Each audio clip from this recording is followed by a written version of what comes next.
Chapter 14. And it came to pass in Iconium that they went both together into the synagogue of the Jews, and so spake that a great multitude both of the Jews and also of the Greeks believed. But the unbelieving Jews stirred up the Gentiles, and made their minds evil affected against the brethren.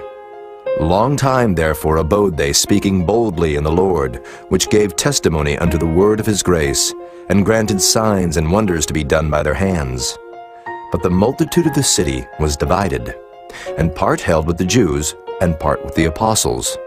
And when there was an assault made both of the Gentiles and also of the Jews with their rulers, to use them despitefully, and to stone them, they were ware of it, and fled unto Lystra and Derbe, cities of Iconium, and unto the region that lieth round about, and there they preached the gospel.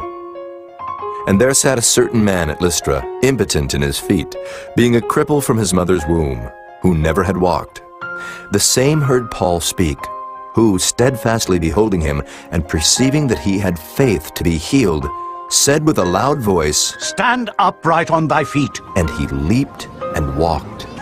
And when the people saw what Paul had done, they lifted up their voices, saying in the speech of Iconium, The gods are come down to us in the likeness of men. And they called Barnabas Jupiter, and Paul Mercurius, because he was the chief speaker. Then the priest of Jupiter, which was before their city, brought oxen and garlands unto the gates, and would have done sacrifice with the people, which when the apostles Barnabas and Paul heard of, they rent their clothes and ran in among the people, crying out and saying, Sirs, why do ye these things? We also are men of like passions with you, and preach unto you that ye should turn from these vanities unto the living God, which made heaven and earth and the sea and all things that are therein, who in times past suffered all nations to walk in their own ways. Nevertheless he left not himself without witness, in that he did good, and gave us rain from heaven, and fruitful seasons, filling our hearts with food and gladness. And with these sayings scarce restrained they the people, that they had not done sacrifice unto them.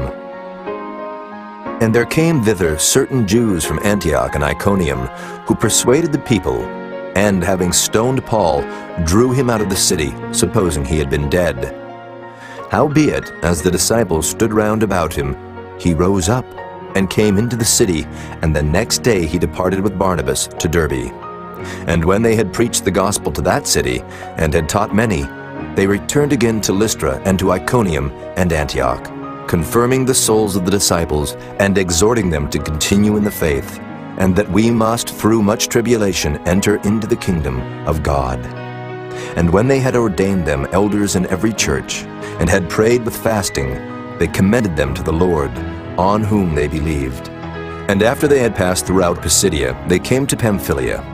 And when they had preached the word in Perga, they went down into Attalia, and thence sailed to Antioch, from whence they had been recommended to the grace of God for the work which they fulfilled. And when they were come, and had gathered the church together, they rehearsed all that God had done with them, and how he had opened the door of faith unto the Gentiles. And there they abode long time with the disciples.